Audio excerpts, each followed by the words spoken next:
And all right, cool, re-recording. Well, everybody, thank you so much for joining us today. This is the very first of our Tribe Mastermind.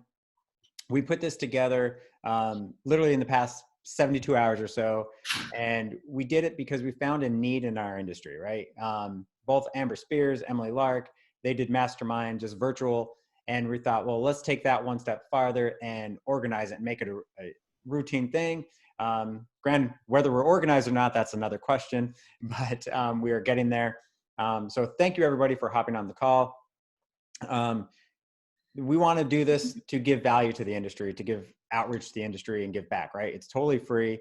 We're using all our leverage. It's myself with Affiliate Moguls, a company I own, Dee Braun with Strategy Overdrive, Dom Keenan, Darcy Erickson, and Ali Ryan with ClickBank.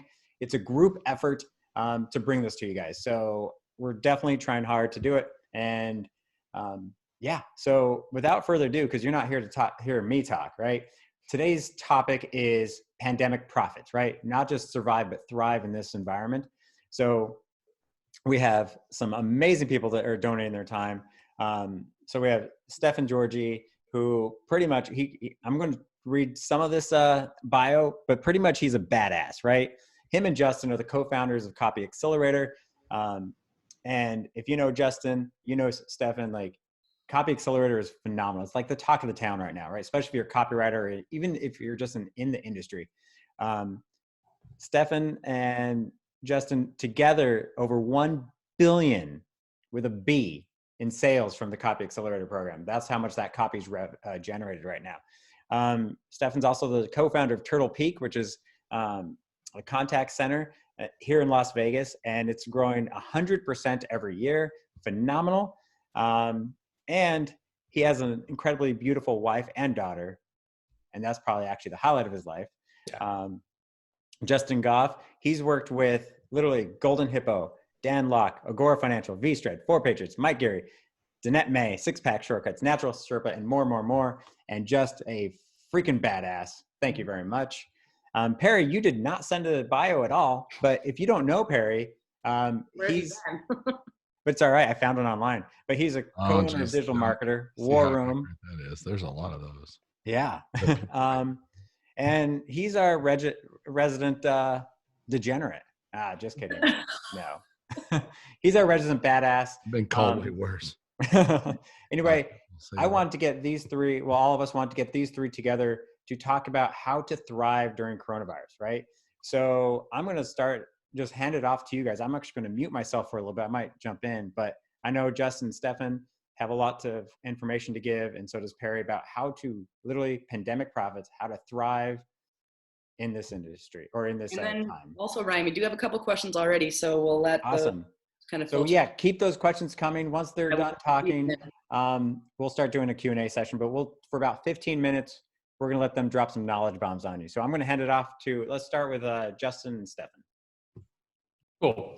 Yeah, so what I'm thinking is on our end, we wanted to give you guys some specific kind of copy examples of what you can do to kind of change your messaging, especially right now, given what's going on and how making small tweaks and changes to your messaging and marketing can really help you to increase sales. Then I do have some kind of bigger picture things that I may bring up, like just about, kind of positive messages about companies and industries that are doing really well right now during this trying time. But I know, Justin, you prepared kind of some examples of copy that's working and everything like that. And I have one I want to share after that. But Justin, I'll let you kind of start by going through some of those. Yeah, well, one thing I want to add for a lot of people on the call. So Steph and I are in touch with over 100 different business owners through our Copy Accelerator group. We have a pretty good pulse on how everyone's doing through kind of the coronavirus stuff. And for people who kind of think that the sky is falling, we've actually seen pretty opposite. A lot of the companies are actually doing very similar to what they were doing before. Probably a good, 40% or so are doing better than they usually do.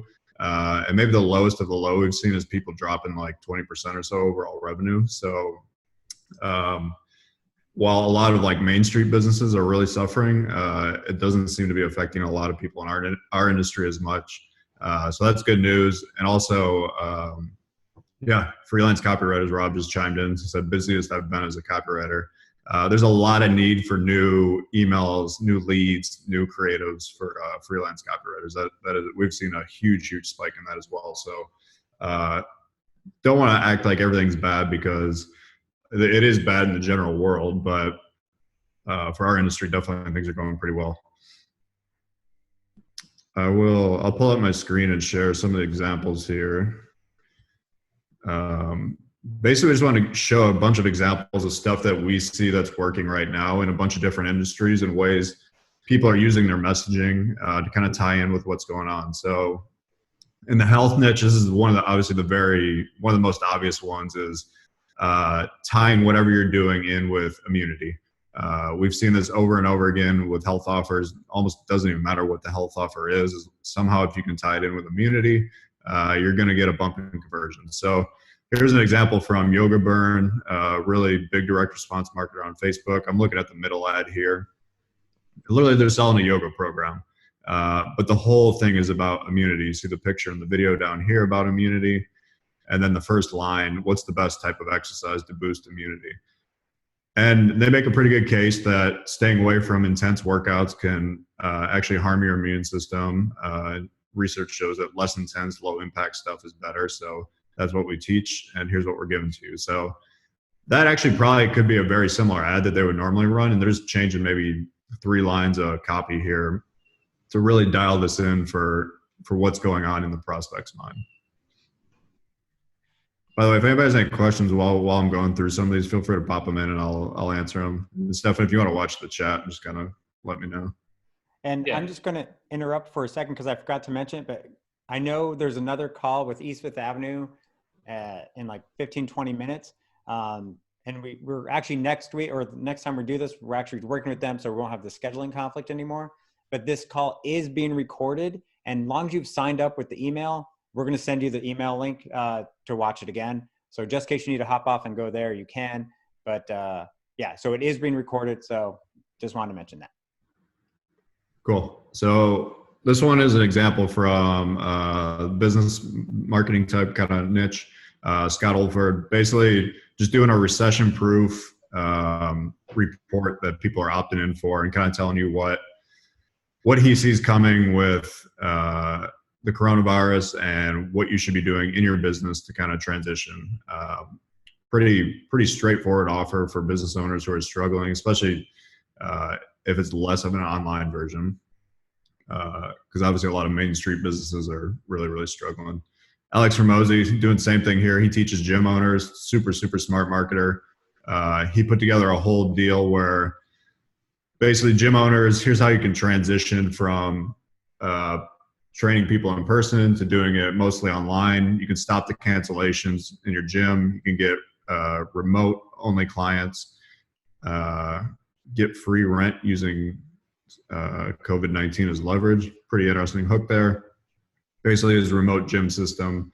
He was already offering this system, but he really blown it up into overdrive, and I'm seeing tons and tons of, obviously, because every single person in his industry is hurting from this. So smart marketing on his part. X3 Bar, another fitness thing. I love the copy on this. Don't let social distancing stop your gains. Summer's still right around the corner. These guys are probably killing it. I've talked to 3 different people in the gym equipment space who literally can't keep up with how many sales they're making. They're running out of inventory. So that niche is definitely crushing it, and for very good reason.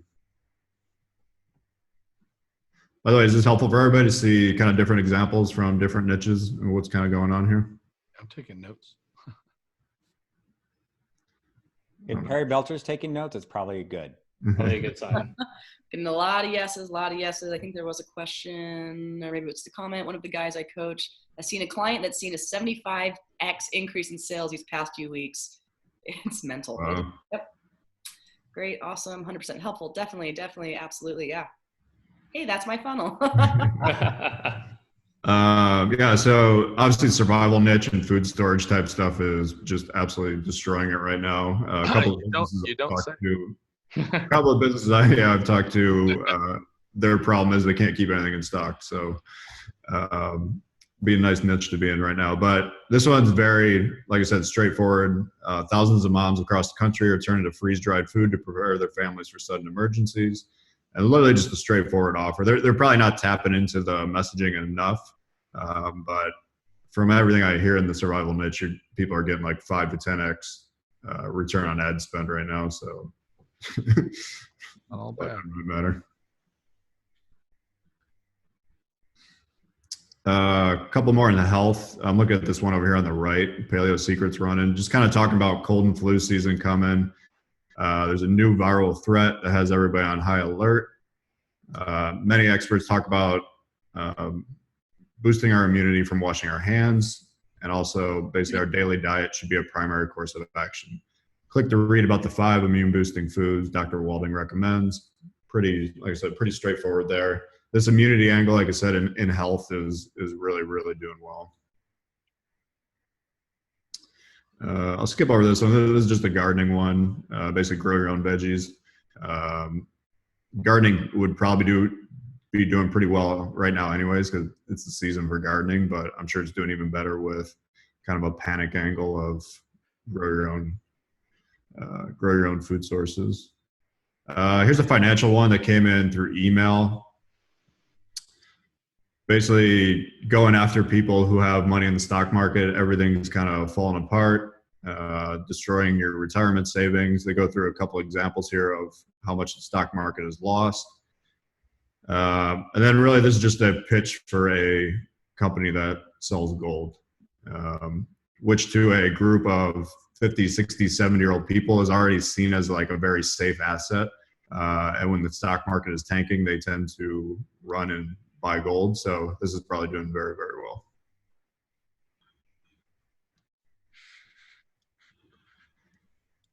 This is a cool one that I've seen a couple times. I wonder if anybody on the call runs this one. It's a hand sanitizer. It's like an all natural soap. I've seen this on a ton of health email lists. Really dialed in, kind of creative. Coronavirus is sweeping the globe. Airports are empty. Experts agree on one thing. The number one thing you can do is wash your hands.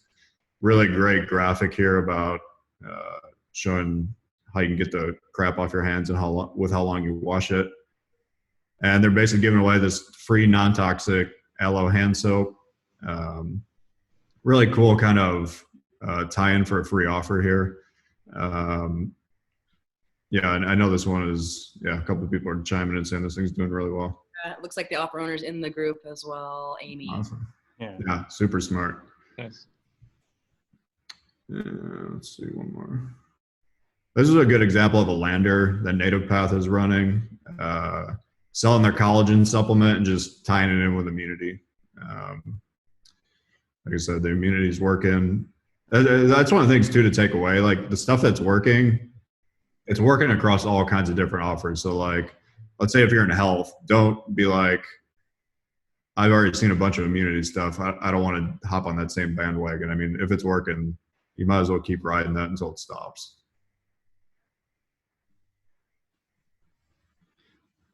Here's a financial one from O.U.R, tying in 5G is one of their biggest kind of promotions right now in the financial space. Now they're tying coronavirus in with it and trying to say that the 5G opportunity out there is even bigger now because of coronavirus. Pretty interesting. There are some like if you follow stuff in kind of like the conservative news sphere, there's all kinds of stories about 5G and Corona being tied together anyways, which is what a lot of these people on these lists would be reading anyways. So really smart kind of idea by them. Yeah, I think this is the lander for that. It was basically a summit that they're doing. Oxford Club has an offer they just put out. Basically, the copy on it was talking about getting out of the stock market. I actually don't know exactly what the offer is. I think he's like a big like bond kind of guy. I'm not sure though. So it might just be a pitch to get more into bonds instead of. Yep. All right. Nick says bond promo. Yep. So I mean, bonds usually are really, really hard to sell. So bonds probably actually a good sell right now. It is for bond service we're seeing in the chat. This is from Caleb, who's in our Copy Accelerator group. He does a lot of stuff in the gun niche. Obviously, that all ties in with survival, prepper, all that. His subject line on this I love: keep social distance with your untraceable AR-10. He basically sells stuff and teaches you how to build your own gun at home. He's doing a lot of cool little angles with like gun stores are actually sold out of a lot of stuff right now. This is like the biggest spike ever in gun sales. So he's like doing a bunch of angles on how you can build your own gun at home. Really super smart messaging. Last one I want to share is I think a BioTrust one that they're doing. Basically they have I can't remember if this is their protein or their collagen offer, but they kind of tied it to an immunity / prepper angle. So it's both. It's kind of like stock up on protein, stock up on collagen. So you can have it like the stores are empty. There's not as much food out there. You can get these bottles of protein to kind of tide you over. Really, really smart kind of angle by them. So those are examples I had. I'll let Perry and I'll let Stefan chime in and take over now. Cool. Yeah, maybe I'll just hop on because I'll follow your lead. I just have maybe one more example to add. So I'll share my screen on this real quick here. I wanted to show you guys like pretty like subtle little tweaks can make a big difference too related to this. So this is for a weight loss offer that I'm like a co-owner of called BioHarmony. And I just want to show you guys like the tweaks I made on the headline for this offer. So it said like, attention woman over 35, tired of endless dieting, exercising, and counting calories, how a humiliating high school reunion led one woman to discover the BioHarmony switch and finally win the battle with her waistline. The simple solution is being used by hundreds of women across the country to melt the fat away, restore their slender body, and make their friends green with envy. And that was sort of the original headline. So all I did was I came in and I added, attention woman over 35, stuck at home, gym closed, and worried that all this stress eating is going to go right to your tummy. Then the rest of this part's the same. Then I added, better still, it doesn't require new workout routines or expensive diets either. In fact, now you don't even need to leave the house to melt away those extra clingy pounds. So it's like a very subtle, that's it. That's the entire change. And this is like a 7,000 word sales letter. But that alone increased the conversions from 1.3% to 1.6%, which is a 23% increase. So like literally, and this is an offer that did basically 1.5 million in March. So significant over a lot of volume. Just these small tweaks to get like a 23% conversion increase is really dramatic. So I guess the point there being back to like some of the things that Justin shared. Same thing with someone else in our Copy Accelerator Mastermind did an email kind of for a blood sugar offer and how blood sugar is even worse than coronavirus as far as death count goes and all of these things, but we're not talking about it. And then his landing page didn't even talk about coronavirus or immunity or anything else. It was just the email. And I think he said that email did like 2 or 3 times better than any other email he's like ever sent. So you don't have to make like a whole brand new, promo or landing page or anything like that. One of the really big kind of important points here is that it can be really small tweaks. And just want to share that one for you. Yeah, Dee said BioHarmony is kicking major ass for us for Natural Health Shirt, but yeah, they're a great friend of ours. And then just a couple of quick things on just a broader level, and then I'll pass it to Perry.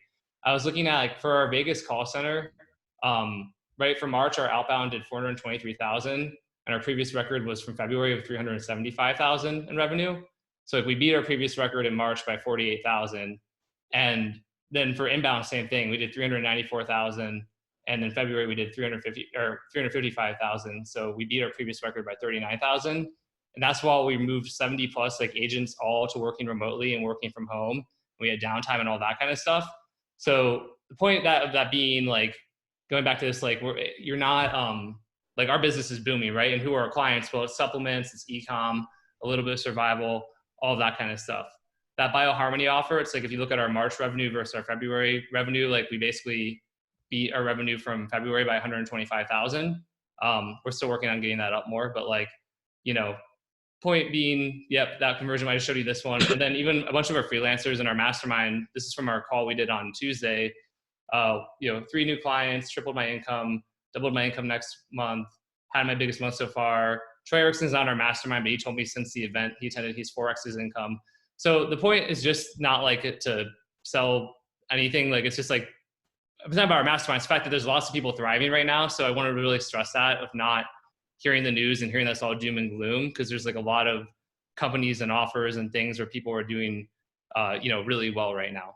And with that, I think Justin did awesome. The examples, and Perry, I'll pass it over to you. Yeah. Anything in between? Stefan, there was a question I just want to make sure we get to real quick before you pop off this. They were asking specific to the changes you made, and if you could explain your thought process behind the changes you made in that copy. Yeah, for sure. So really it was just that. I mean, going back to like with the lockdown and kind of people being, staying at home and everything, like even just looking on Facebook, and there's like memes about it, and so many people talking about how they're going to get fat because of this, like, quarantine, and because like you're at home, you can't go to the gym, you're not working out, you're stress eating, like all of these things that are happening. And like, so there's sort of like just like a kind of cultural belief that people are going to gain weight. And so really it was just trying to call that fact out. Plus, if you do like to work out and now you can't go to the gym, what are you going to do? And obviously home workouts are one thing. We're selling like a weight loss supplement. But we just really want to tap into like what the market was already thinking and talking about. Perfect. Thank you. And then anyone else listening for Q&A? I know I see a lot of questions in the chat, which is fine. We'll grab them, but there is a Q&A section as well, which you can actually just drop your question in there and then we can answer it live. So we'll get to those soon. All right, Perry, you're up. All right, man. Well, I didn't have a presentation until a minute ago. So I'll do one. Yeah, one thing I'll talk about really quick, the guys, you're talking about copy, fortunately being in this survival business for so long now, survival preparedness business with Survival Life and all that, American Gun Association, we've got to learn the mentality of that survivalist. And a buddy of mine called me the other day and he said, are you still in the survival niche? And I said, yeah. And he said, well, I guess it's not really a niche anymore. The whole freaking world is in survival mode right now. So I started writing down like what these guys really look for when they're worried. And I think this applies to everybody now. They want to hold on to as much of what they got as possible. They want to take less risks. 2, they want to stock up. And stock up can be stocking up on beans and rice, but it can also be stocking up on trainings, knowledge, skills that they plan to use later, right? They want backup. They want to hold on, stock up, backup. They need a backup plan. So if you're in anything that has to do with making money right now, this is an amazing opportunity. Anything that teaches people how to make money on the side, like a side hustle, I don't think their believability is down, right? So to make $1 billion, be in front of the Ferrari, what?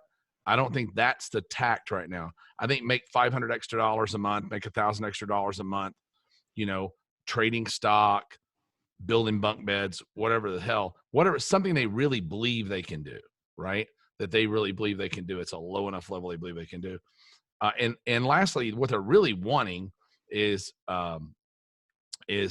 self-reliance. So everything that you can give them related to self-reliance is it's really good for the survival niche, but there's a way to spin that, like the guy they were talking about with copy, some of these guys were talking about if you can spin those beliefs into your copy, it'll work. And they're also looking for support groups. As much as they won't admit it, they really want a support group to be in. They want somebody to talk to that's like-minded. So every offer that we've got has a group attached to it. So every offer comes with a Facebook group. And those are pretty cheap. So you just put people in groups. Groups are, by the way, another totally different way to market right now, different subject. But we're doing really, really, really well with driving our initial cold traffic into groups and warming them in a group and then pitching them out from there. But that's a too long of a subject. But those are the things on messaging I want to hit. Let me see if I can share my screen here. I'll show you. Yeah. All right. I can't see myself anymore, but can you see my keynote now? We can see part of it. There we go. You got it all? Yep. All right, so. Yeah, there it is. All right. So I've been talking to a lot of people in the group with the O.U.R Mastermind. And I talk to I'm doing one-on-ones all day long with people, and mostly higher end folks. And what I've applied to my business is what I call a high-low strategy. So the first thing I do with people is walk them through the low. So I want to teach them how to extend their ramp or extend their runway. So a lot of people are going to have to pivot their business right now. You might be in something that's difficult to pivot, like the beauty industry. For like, I was on the other day on a call with somebody that does microblading. They do eyebrows. That's a difficult one right now because you can't go into a salon and it's a licensed thing. So, you know, most people in business right now need to use this opportunity. I used it purposely to trim back some staff, to trim back some cost, because you need to anyway. It's just a good time to reflect. But I want to extend the runway that I have to pivot, right? So one, I went through all my tools, cut all my tools that weren't necessary. We had 3 and 4 instances of the same tool. I've converted a number of employees to performance-based contractors, and that's been really good for me.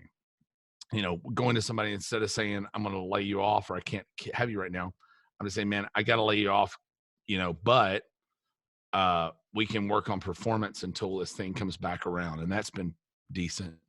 All my remote employees, we've got 130 people in the Philippines that work for us. So in an outsource center, and we actually do outsource work, sort of like, I guess, Stefan, is it Stefan that does the one here in Vegas? Yeah. So we're the same, but in the Philippines. We had 130 people over there, same thing. And so you know, we're just putting as much to outsourcing and to services as we possibly can because the cost is finite. It reduces your risk. I'm not looking to reduce costs right now as much as I'm looking to reduce risks. So by converting employees to mostly performance pay, I can reduce risk. To putting as much stuff to outsourcing and services versus, you know, my old uncle that taught me business said overhead walks on 2 legs. You know, so your biggest cost is going to be employees. So if you can offshoot that even to services in the United States or offshore, either way, you'll save money because the lull factor and the laziness factor of people that aren't pressed, you know, they just get paid X whether they work a lot or they don't. It just can't compare to services. Services, even domestic services, are better. So risk reduction is really, really good. And right now, on the flip side of that, I'm cherry picking great employees from companies who are just going in and doing blanket layoffs because they're in panic, right? So I've picked up 2 people this past week that are just extraordinary that I couldn't have hired before because they just were happy where they were.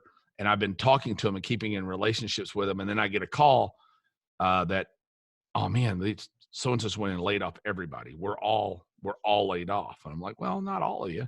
You're not. You got a job over here. Come on over, honey. I got you.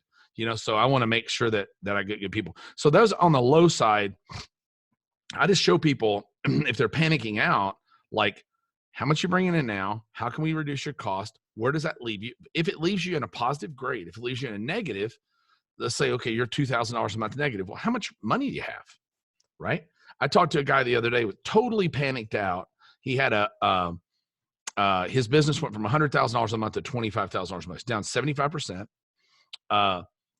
He had a $25,000 a month cost in his employees, but he had 18,000 of that payroll working on passion projects. Right. So I said, okay, those are vacation homes. Stop right now. Right. You're not working on the vacation house right now. Let's just keep the roof above our head. So he was able to cut 18,000 in payroll, pause it. So he cut from 25,000 down to 7,000 a month in payroll. And when we were all done with him, he was upside down about $3,000 a month. And he said, yeah, I'm still upside down $3,000 a month. And I said, okay, how much money do you have? And he said, well, I got 150,000 in the company. I got 250,000 I got 150,000 in the company. We got 250,000 in personal savings and 401k. I got $180,000 equity in my house. I said, dude, you got 84 months of run rate. You can last 10 years before you'd be forced to pivot. So you got plenty of runway. And then you calm them down, walk them off the bridge, and they realize then you can stop for a second and be proactive versus reactive. So that's kind of step one. Before people can see the high side, they typically have to see the low. The high side is you have time right now and ability to do. The best question I've had asking me so far is, if you knew 3 months ago that all this was going to happen, other than shorting the stock market, what would you have done in your business? Right. And we all have this list of things we're going to do someday, but someday this really never happens. So this is someday, right? This is when you have the opportunity to do these things that you may need to do, not counting the pivot of your business. Some people just need to pivot. Some people don't have to, but I see with most marketers that I work with, and I'm not that big of an exception, but every time I break this rule, it helps me a lot. We kind of only know how to fuck one way. We either do webinars and that's all we do, or we do tripwire offers and that's all we do, or we do phone sale, we do lead to phone and that's all we do, right? You don't see a lot of people, except for really successful people, that extend their methods of sale, extend their lines, and extend their traffic. I don't know how many people I know that do Facebook to webinars and that's all they do, right? They got one channel. And if that channel breaks, they're totally screwed, right? So this is a great opportunity for you to build a webinar. We're doing, weirdly enough, nobody's going to believe this, we're doing teleseminars again. If you're in a crowd with 50 and over people, 55 and over people, try a teleseminar. You might be absolutely shocked at how well you do. With my crowd of, most people don't know the survival industry. They think it's all rough and tumble guys. It's really fat old men sitting in a recliner, that are going to survive someday. Right. But they'll get on a teleseminar because it's lower tech. I can get them on the phone. I can't necessarily get them to sit in front of a computer, stop watching Matlock long enough to sit in front of a computer for a webinar. Try a teleseminar. I tell you, crazy. I've been talking about this forever. Guess when we finally did it? This week. Because I've had 2 weeks to work on something different. One of my businesses, I partner with a lot of businesses that when I'm buying a business or partnering with a business, I try to find somebody who's making a living doing one traffic source, one method. That's ideal for me because I'll buy into that company and then do multiple traffic sources, multiple methods, multiple lines, and usually can triple or quadruple the size of the business in 18 months or less. So, if you're not doing webinars, do webinars. If you're not doing teleseminars, try teleseminars for your older crowd, particularly. If you're not selling a phone, I own part of a business called bookkeepers.com. We teach bookkeepers we teach people how to become digital bookkeepers. And it's a great business, a multi-million-dollar a year business. It's a $2,000 ticket. We had never talked to any of them on the phone. Just by starting to talk to them on the phone, set appointments for phone sales, not high pressure phone sales, very, very, like, hey, did you have questions? We noticed you were on the webinar last night, but didn't invest. Why didn't you invest? Is there anything we could have done? Just by giving them a tiny little push, we're going to double we're going to half again the sales of that company this year. And we're going to more than double the net EBITDA because we've already paid to acquire that customer. We don't have to pay to acquire them again, right? We're just extracting more money out of the same customer. And some of the O.U.R divisions right now are going back to direct mail. They're trying direct mail again. There's working direct mail offers at O.U.R Financial right now that are kicking butt. So, and there are other ways, other methods to sell, but this is one. The second thing is line extensions. I'm a big believer in, and this goes back to O.U.R again. Everybody talks about O.U.R. Now that I'm a O.U.R partner, I really am fascinated with how they work. But they'll sell, the Oxford Club's been selling the same old newsletter for 20 years, but continually changing out the premium, the front premium of that offer. So really getting to, if you've got an offer that's working, how could you fragment up a bunch of little front ends, a bunch of little entryways to make micro offers that send them to upsell your main offer, or that you can use as a premium to upsell your main offer without having to, like for instance, if you had a big fitness offer right now, you could do, lockdown fitness as a front end and then send them to a bigger ticket fitness offer on the back. We're selling a lot of stuff B2B right now. I'm surprised. And this is just weird in my business because survival life, but I own emergencypreparedness.com and I haven't even launched the property yet, but I got a call I've been getting a lot of calls because of survival life of people looking for stuff B2B. Companies are more concerned with emergency preparedness. I'm getting government calls. Can you get me this? Can you get me that? It's amazing right now, the opportunities to sell to government. If you haven't read the CARE Act, you really should read it or talk to somebody who has read it. You can become a government contractor right now like that. And government, everybody thinks about, well, I'm gonna sell toilet seats to the government. No, you can sell consulting to the government. You can sell training to the government. With this new $2 trillion package, it's about to be a $6 trillion package. The U.S. government will, by far and away, by many, many, many multiples, be the biggest consumer in America in the next 5 years. It's a crazy amount of money. The next 1 year for sure. And then just cross marketing the things that you have. You know, the people who have Dan Kennedy told me one time, in this business, the people who have the most to sell the most. So the people that are the most prolific tend to have the most to sell. And when you get your catalog of whatever you got, see how many ways you can chop it up. Kennedy did killer job of taking the same old song and dance and selling it to the automotive industry, selling it to the hair care industry, selling it to the chiropractic industry. It was the same stuff. He just put a different front end label on it, maybe had a slightly different premium where he talked about their vocabulary a little bit, right? You can take it to different markets. You can take, you can create extended products and you can extend your market. So anyway, line extensions are a great way to multiply the size of your business, and you've got the time to do it right now. And then lastly, and I think this one pretty much has the biggest impact and is the quickest to pick up on. You know, I see a lot of people, especially ClickBank people, that depend on affiliates 100% for all of their money. And it's a really undependable, I don't have a single business where I depend on affiliates completely, nor would I ever invest in one, nor would I ever want to be affiliated with one, because it's just unpredictable. If you're a social butterfly and everybody loves you, they promote for you. If they don't, they don't. It's not a predictable way. It's not predictable revenue. So if you're not, in my opinion, if you're not, and even SEO, same way. I'm a big SEO guy. We got over 200 million clicks a year organically. It's cherry on the pie. Affiliates are cherry for me. SEO's cherry for me. Paid media is what drives our business. And from a lot of people for the last couple of years, paid media has been Facebook, right? So for us, in January this year, we were around 90% Facebook. And this is prior to all this happening. And I've just been flipping about that for a while and just having to get the right guy in. And we really started hammering YouTube. And we're 64% now YouTube. So 64% of our traffic is YouTube. And if anybody wants it, by the way, my phone number and email are down here. If any of you guys need anything, I'm great with text message. I suck with email really, but you're welcome to email me if you want. But text message, I'm pretty good. If I can reply, I'll get back with you. It might not be right away, but I'll try to get back with you as quick as I can. It's not a bot or anything. It's just my cell phone.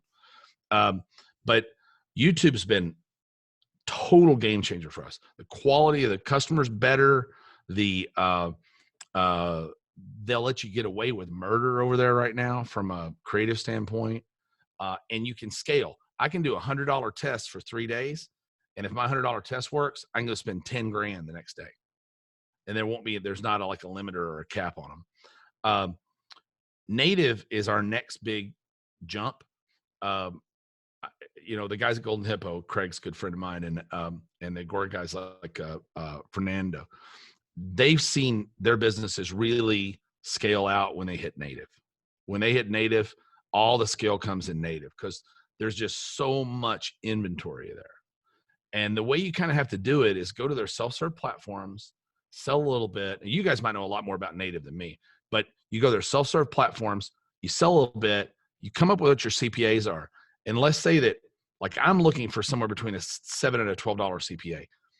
If you go to native, you spend 20, 25 grand and you get back a $15 CPA, you can't do this before you spend some money because they want to see that you're real. You can call the platforms up and say, look, I'm getting a $15 CPA. If you can give me a $10 CPA, I can spend the moon. And these guys have a lot of unsold inventory and a lot of remnant. So they don't advertise it because they don't want to lower the value of their traffic. But you can buy remnant from them. They'll let you buy down to your CPA. They'll find traffic for you to get down to your CPA with. And that's the way that I've seen some of my friends really scale. And the last thing I'll chat about with traffic is radio and television. If you've got something that's working to paid traffic and you want to expand it, radio right now, radio, television, dude, what's everybody doing right now? They're sitting home watching a TV, right? They are still listening to radio. People still listen to terrestrial radio, much better than you think. And you can just get smoking deals right now. Just my biggest trick there, when I want to buy radio, and this won't work for Cirrus. Cirrus is too powerful, at least right now.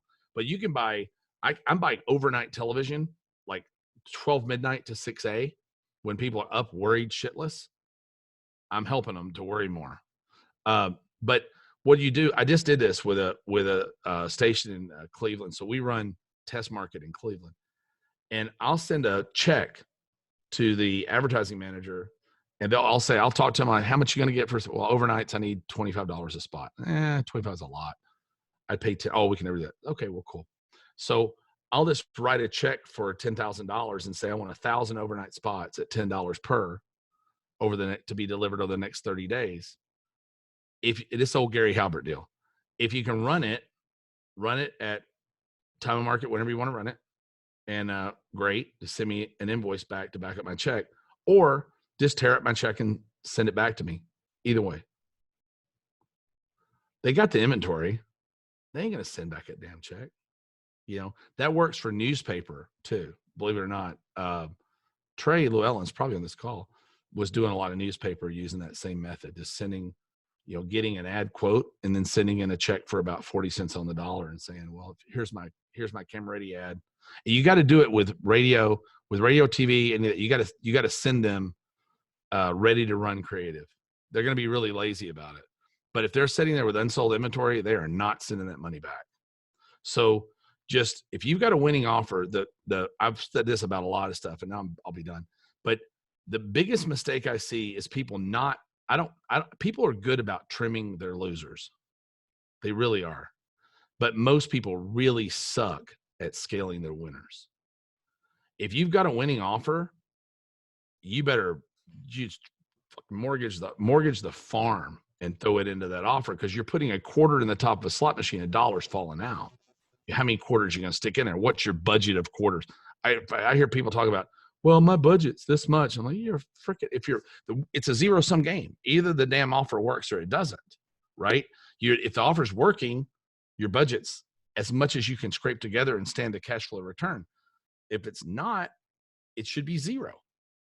If the damn thing's working or it ain't. It's not, well, I'm not going to spend too much on that one because it's not doing very well. What?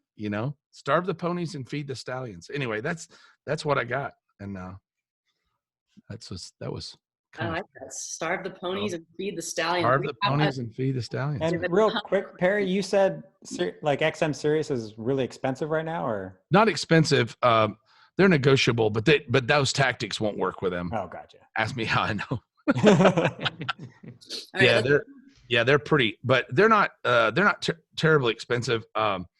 They're usually looking for like a $25,000 commitment to start, which is kind of tough if you haven't been able to test. So the people that do the best, I've got some, if anybody emails me or send me a text if you're interested in radio, television, I got 2 remnant buyers that do that, but I don't want to blow them up with a bunch of people who don't have any money. But the way the guys do it, that do remnant, and that do Cirrus, you never want to start on Cirrus. You want to start on terrestrial. So you start on terrestrial talk radio, go on some AM channels, and you get you go on Arbitron rated channels, the non-rated channels. You only do those on CPAs. So there are a lot of non-rated Arbitron channels that'll do CPA offers right now, where they'll just pay you X per sale. But you got to have a working offer on terrestrial to get either of those. So where you start is Arbitron rated terrestrial radio, and then you can go back to the lower stations and say, look, we're running this many spots and we're getting this many sales. If you want to run us on a performance only basis, we'll let you run our offer. And there are people that broker that. And then on the other side, you take that data from Arbitron and you just multiply it by the cum on Cirrus and see if it should work on Cirrus with the same type media. And then you buy Cirrus based on that. Perfect. Thanks. Darcy, I know you've got some questions for the panelists. You want to start running through them? We've been stocking up. And then I see there's a new one from Chris Chico. Chris, if you could put that in the Q&A section, because we've got a lot to run through and we're going to go through them in order. So Jason McGarva, this came in at the very beginning and I made him wait. So I hope he's still on the call, Jason. Thanks for your patience.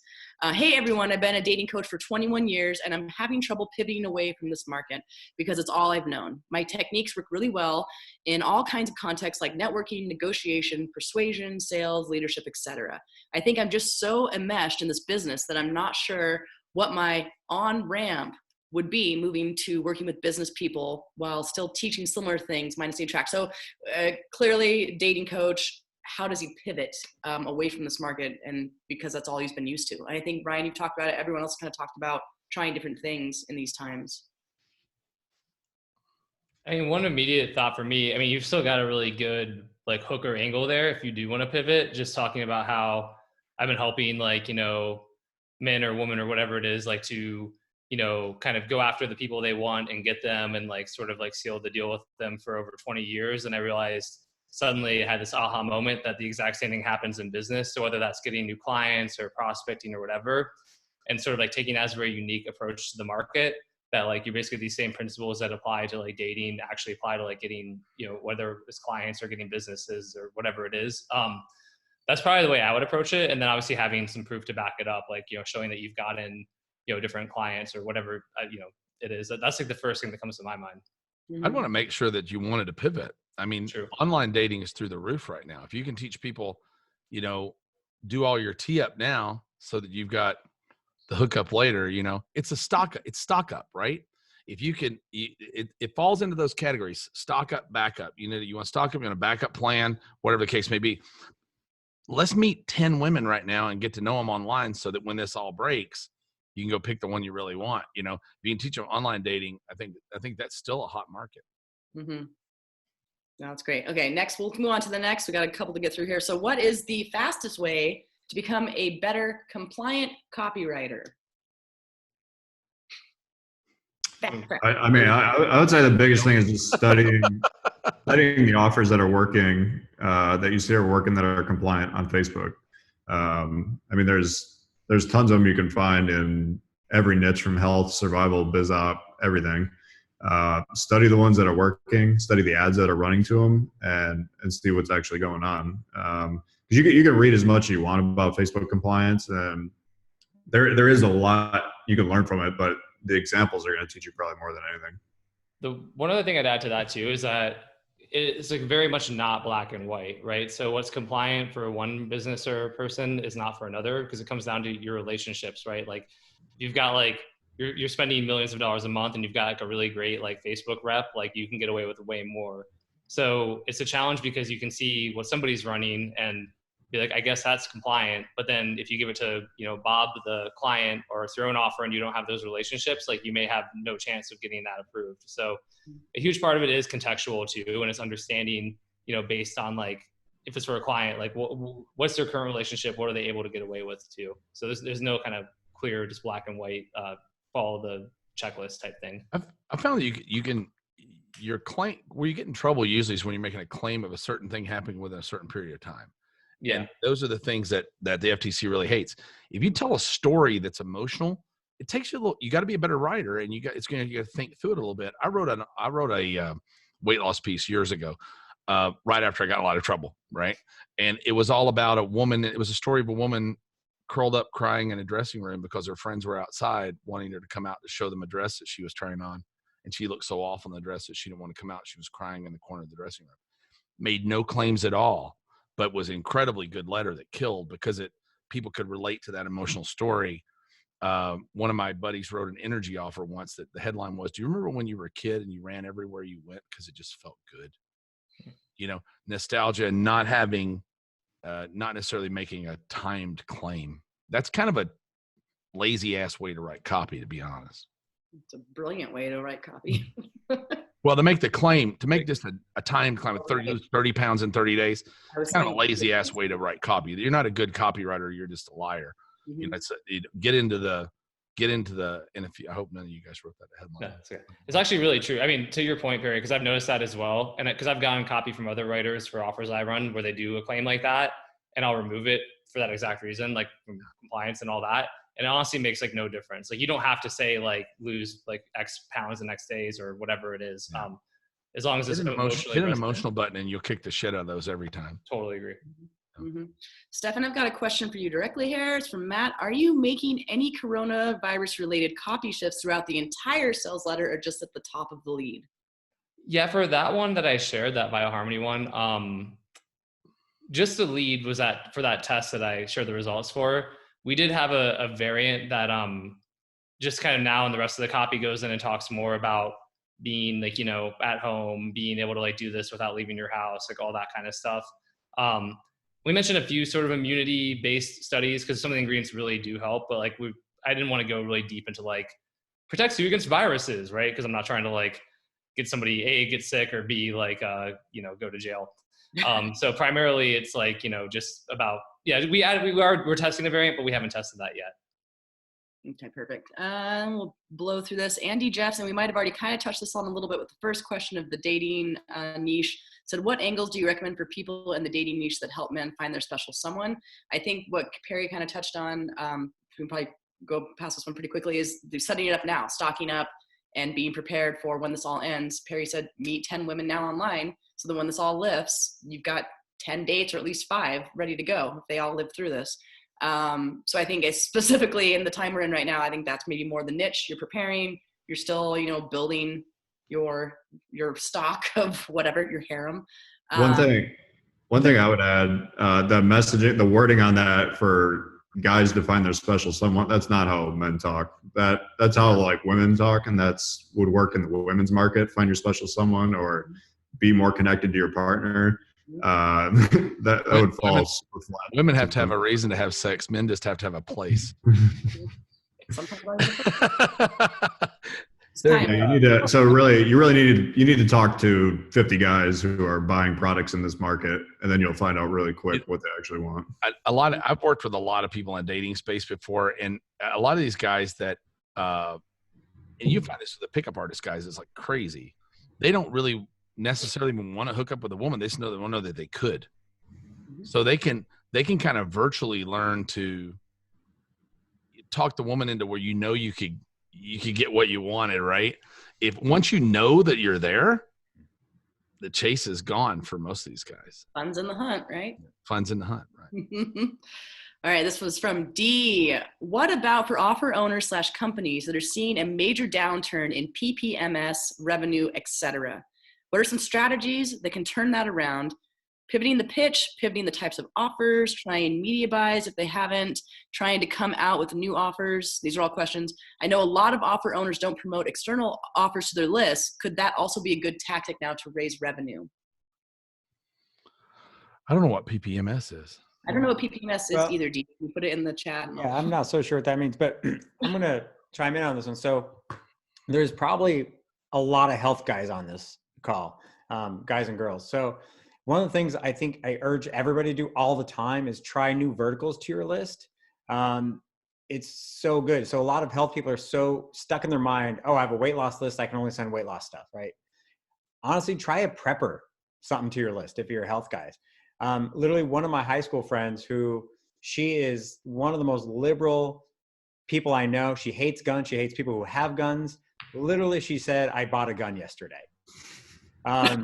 Because she doesn't know where this is going. So tell her to join the American Gun Association. Right, there you go. But it goes to show you, try new things, especially right now. Anytime there's a shift in the industry, a shift in life, this is the best time to try new things and new avenues, new verticals to your list. So definitely give that a shot. And then PPMS is profit per 1,000 for email sends. That's what PPMS is. Okay. Thank you. We all learned something new, T.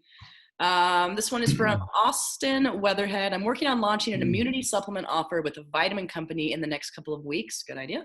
What are a few key things I should focus on for the launch in this environment? Right now, I've got a longer VSL draft hitting on the immunity pain points and working on FB ads and emails. Stephen and I are pretty big proponents of, there's really like the 4 things that really, really matter. The first one is you got to have a super highly appealing offer. So that's obviously step one. Second one is you have to have a killer lead. The more we play with leads and we see people in our group like really testing leads like at a high rapid rate, you see how much the lead really matters when you see people getting literally like 70, 80, 90% conversion bumps from changing the first 2 pages or the first minute of the VSL. So really, really killer lead. The big idea, your offer is never going to convert on cold traffic if you don't have a big idea in there, something that's unique. And then I would say the last thing is really the first upsell. You can't get away with crappy or mediocre upsells anymore. 3 years ago, you could. Now you have to have really dialed in upsells that add a significant amount of average order value. So for me, it's those 4. It almost always comes back to those 4 every single time, where if I had to do the 80-20 of what really matters to get an offer to work, it's those 4 that I'd focus on. Cool. I've got a double whammy question from Gary Ong. Any opportunities you see in Asia in general, if any, and are there any strategies to retarget Facebook group members using ads or otherwise? For us, I think that the biggest thing for us is the survival niche is now not a niche anymore. It's global. I think we're going to see Asia's having a much harder time. I've got 130 people in the Philippines right now. They're under martial law. So you walk outside, you get shot. It's a different animal. Speaking of animals, they showed this morning, and I think I forget which country it is, India, they're putting people that have coronavirus in cages and not letting them out for 14 days. No shit. So people are wicked freaked out.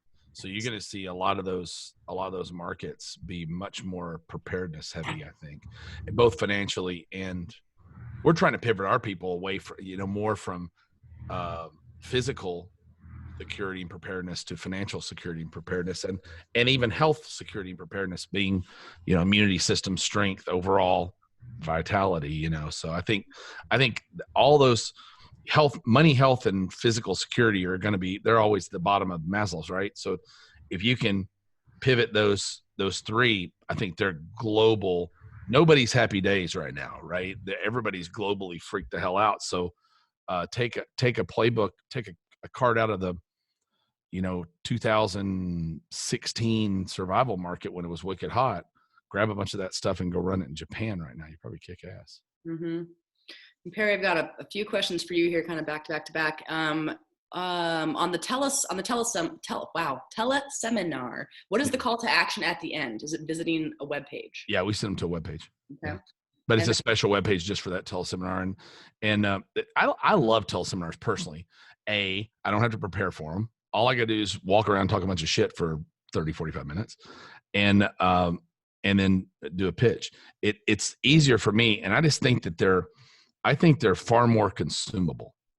I don't know that they're not far more consumable for everybody. You're driving down the road in your car, you're cooking dinner. You can't watch a webinar and cook dinner. It's hard. You can't listen to a webinar while you're doing other work. I think teleseminars, I think a lot of technology, a lot of methods in selling, just they get, ooh, that's sexy right now. And then people stop using them. Not necessarily because they stop working, but just because there's a new sexy technique that comes down the road.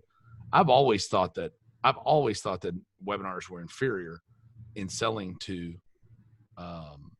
teleseminars. I call them conference calls now, by the way. I don't call them teleseminars. I said, we're going to have a conference call at 3:30. And we've had emergency conference calls before, which is pretty funny. But we just get on, talk about the situation at hand for a little while, just twist the knife in the need and then offer the thing and send them to a thing. In the survival niche, we've always outperformed on a teleseminar over a webinar every single time. We haven't been beat yet. Yeah. And we do webinars, which is stupid. I don't know why we'd ever do them. Yeah. And then I'm going to jump in real quick because we're about an hour right now. So I don't know if any of our experts need to run or if you haven't maybe 5-10 more minutes to answer a couple more questions. Yeah, I'm trying to blow through these as fast as we can. I got a hard stop at noon, so I'm good till then. Okay. We're good for okay. All right, and this next one's for Perry for you was again from Nate Goddard. Thoughts on if there's now a market more towards suburban survival. An example is no land, live in the suburbs, not drinking natural light while you're yelling America type, but I do want to be prepared for times like this. I like that.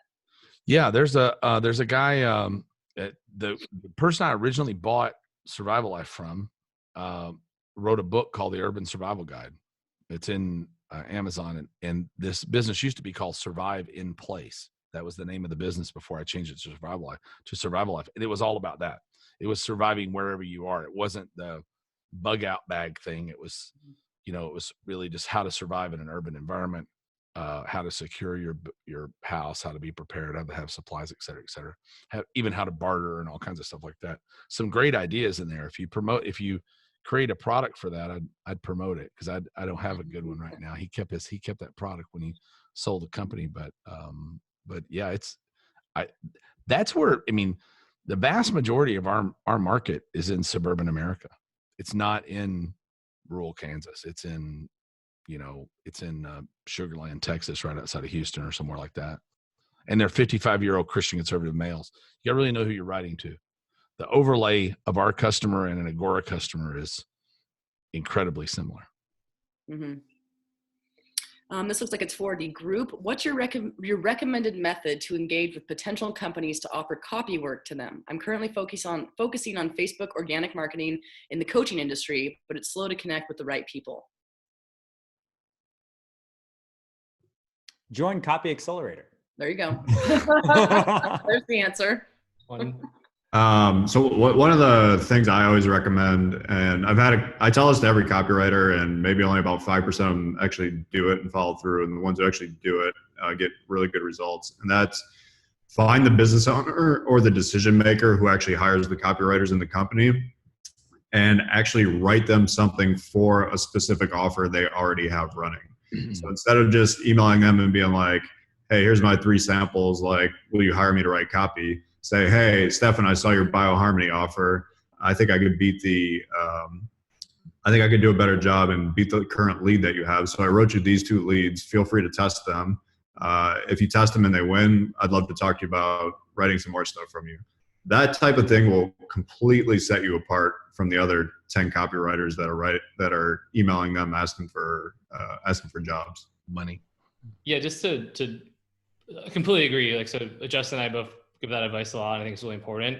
But just to really point it out, like, because if you reach out to somebody and you're like, hey, I want to work for you for free, right? You think that that's like a great value proposition. But really for me as like the potential client, I'm like, well, I don't know. Like, I have to take the time to explain the scope of the project to you.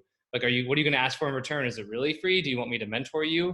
Like, am I going to have to like give you feedback if it's not good? Like, there's all of these questions and unknowns for me. So like, even though you're offering for free, it's like, what if maybe the copy's not good? Like, I have to break your heart and be like a dick to you. Like, I don't know. But if you just give me like something, right, and you're like, hey, check this out. Like, I can't ignore it. Hey, if you're assuming you're talented or good or, whatever, like, then I'm like, all right, now that removes all this doubt and uncertainty. Like, most people with successful kind of businesses and offers are violently split testing anyway. So like, I'm going to split test it probably if you give it to me. And there's a whole kind of like, reciprocity thing where like, I feel like I will feel like I have to respond to you at that point. Like, even if I'm not going to use it right away, or if I have an urgent pain point where I'm like, oh, I actually really need some copy written and you sent me something for free that like I see, like, like a lead or an email creative or something, it looks good. There's a chance I'm going to be like, hey, you know what? Cool, I'll get to this. But by the way, actually, this looks good and I need help over here. What are your rates? Can I hire you to do that? So there's just some more of the reasons why that's a good approach. Again, we're not saying like, don't send them a whole sales letter. Don't like spend like, forever on it. But like, if you can just like do a small thing and get their attention, it's significantly better than just offering to like work for free, because you're actually, it's a difference between adding value and devaluing yourself. There's a huge difference there. Mm-hmm. We've got a BizOp offer pricing question. Low ticket versus $997, $1997 2K, which would be better during this time? And FYI, this person, Chris Chico, is in the real estate niche. Any BizOp info? I really am a big believer in lower tickets, and that's everybody knows that. I like selling a low ticket to prove my worth and then sell a bigger ticket. It's ascend people. That's just me. A lot of the bookkeeper's business that I'm partnering in, we start at $2,000. That's it. And I'll tell you, we're busy as hell right now. We're as busy as we've ever been. Facebook traffic. We didn't really do paid media over there much either. Facebook traffic is, our lead cost is a third of what it was 2 weeks ago. So we're taking advantage of that and just racking up as many new people in the pipeline, because we run a perpetual launch thing over there into $2,000. I don't know that for real estate, I don't know that there's much of a limit right now, because these guys are, people are pulling in money out of the stock market like crazy right now, and they have been on the way down. So I think a lot of guys that had money market invested are looking for any alternatives, I think investment alternatives, in addition to BizOp, investment alternatives are going to be killer for a while, because nobody's going to trust the markets again for a couple of years. Retail investors not going to trust the market for a couple of years. So, but they can't just put their money under a mattress. They got to make a living from it. So I think you're going to see franchising is going to do really well. Real estate's going to do really well. I think general BizOp stuff that's sounds simple and reasonable are going to do pretty well. But at just about any price, I don't think it really matters. It's all, especially with investors, because they likely have cash to invest. So they probably are willing to spend a small percentage of that cash to have an edge. Thank you. Okay, we'll try to get through these quickly. I am selling a meal plan programs right now. In order to convert more sales, should we change angles and lead-ins for sales page? Or do the typical follow-ups of email marketing, retargeting ads to a conversion event? Might have been a little choppy there.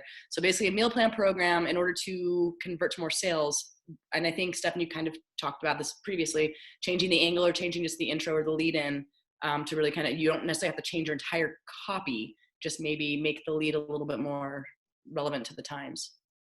Yeah, that's 100% the way I would go. If it's not hitting right now, I think, I'm not sure if it's like a done for you or you have to do it on your own, but even stuff about easily deliverable, right? Stuff you can order online that's in stock right now. You're not gonna have trouble. If you want to go to the supermarket, you'll find it. But again, probably back to whatever the benefits are, right? Is it losing weight or being healthy, whatever that is, and how you can do that at home, even in times like these, conveniently, save money, all that stuff. But yeah, I would be focused on that. I mean, if the biggest needle mover is gonna be like your headline and your lead and what your kind of like big idea is behind your offer. My daughter just signed up for a meal plan, not empirical evidence, but she just signed up for a meal plan program basically because it comes with all the little ingredients that may not all be available for more interesting foods right now. You can't find everything. So she prefers that. And it's something she doesn't have to think about.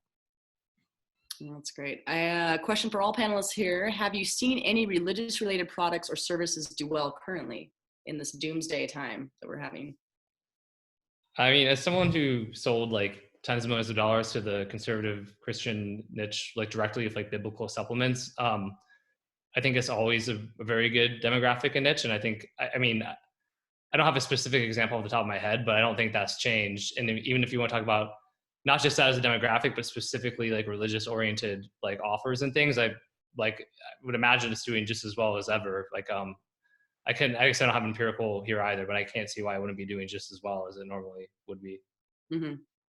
And then this is another one for all panelists here. What is the biggest problem in your business right now?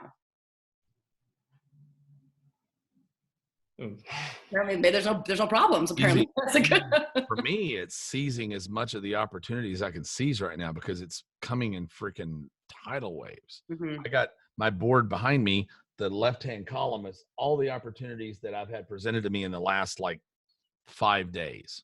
And it's like sorting through what the hell can I do? What might I have time to do? And what might not I have time to do? That's the toughness for me. If you're doing and you're out there in the marketplace right now and people are seeing you, shit, they're tearing you up right now. So I'm just sorting through things, trying to hire people. I'm trying to hire a lot of people right now to come in and help me run companies and take ownership of some of these opportunities because it's everywhere. Opportunity is raining. And Perry, I've actually got a question for you directly here. I don't know about the other guys might want to chime in on that. Yeah, anyone before I move on?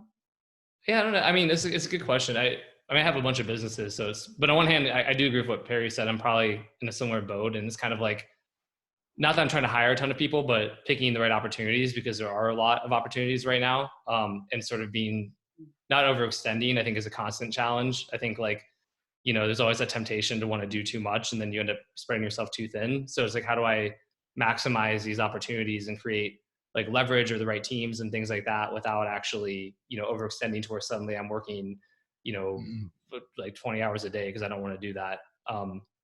That's probably my biggest. I don't know if Justin has anything wants to add in. I mean, a very specific one for Stefan and I would be the fact that, like, for our mastermind, we sell it primarily through live events, and just kind of the odds of being able to run another live event this year is probably very, very slim. So that's just kind of a very specific thing for us. And obviously, I know Perry and the digital marketer crew, not having live events is probably, I mean, anybody who runs a mastermind or any type of thing that meets in person is obviously an issue. We took about a $7 million heater, having to push that back. We're now in middle of December or early December, so which is a rough month for a live event. But we didn't want to miss a year of not having a TNC. There's never been a miss year. The one thing on the flip side of that, just for what it's worth, in sitting in my basement as I'm doing, I'm reflecting and have a lot of time with myself. I realized something. Every major business I've ever built has been built immediately following a disaster, either personal or worldwide, mostly worldwide. After Black Monday, I built my retail business. I went to 42 stores because there was store space available everywhere. So I just took up the store space at a discount. I won the jewelry business and killed it.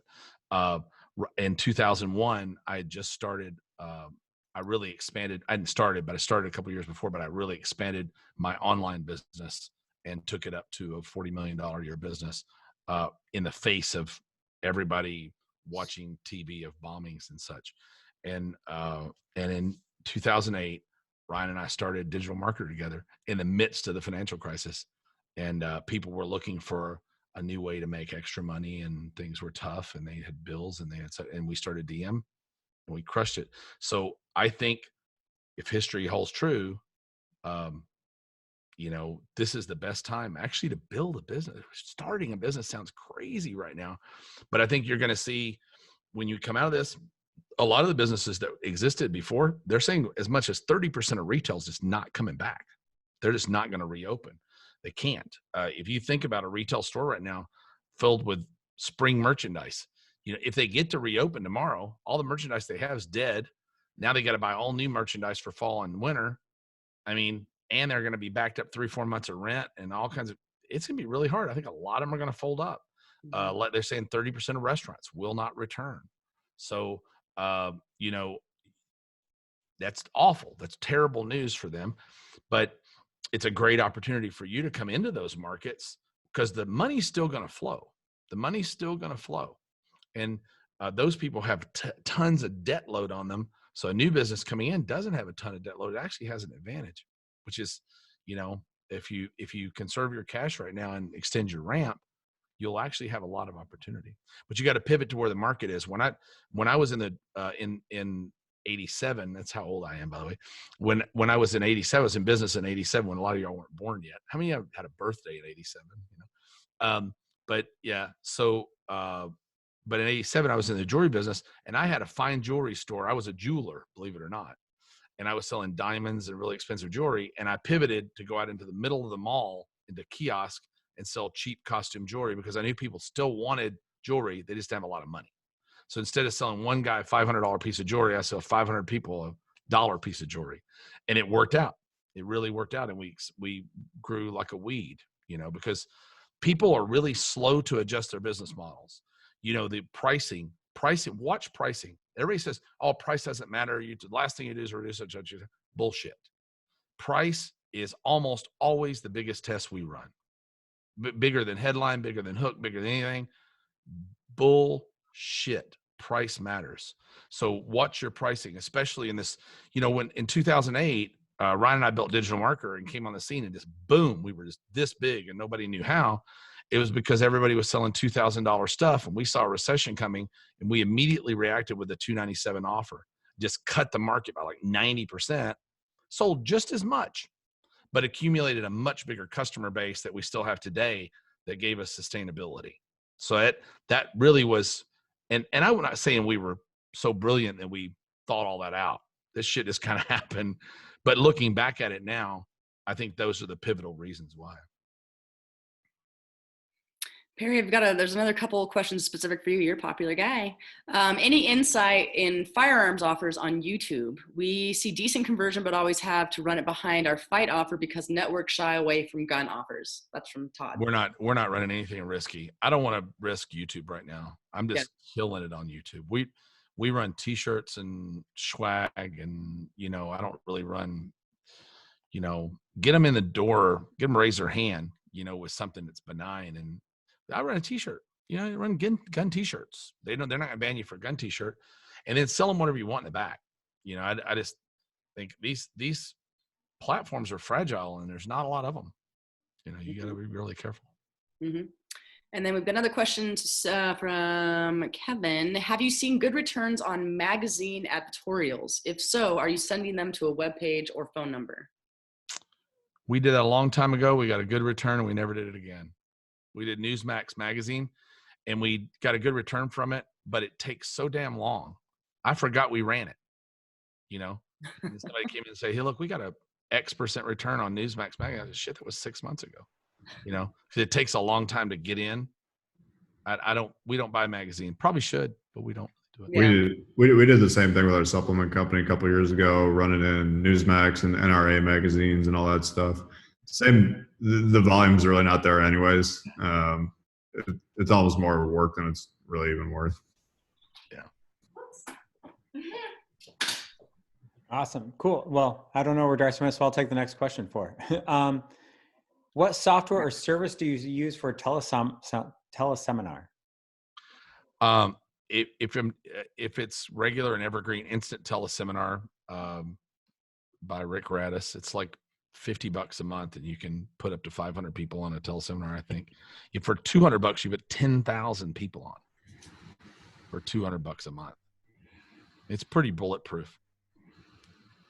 Awesome. And then, guys, we're going to have our panelists answer about 3 more questions, and then we'll wrap it up because we're getting long on time. So, Darcy, you want to pick the last 3 questions? Yeah, there's a good one here for Stefan and Justin. Have you tested price changes with existing offers because of financial fear? I've tested a lot of price changes. I just test pricing a ton. Back to what Perry said, like that's a huge thing. Like even the weight loss offer I shared the example of, I think we had we tested it like a $69, $59, and $49 price point, and basically the $49 price point, killed it. It was like something like the EPCs were a couple of dollars higher, like all this stuff.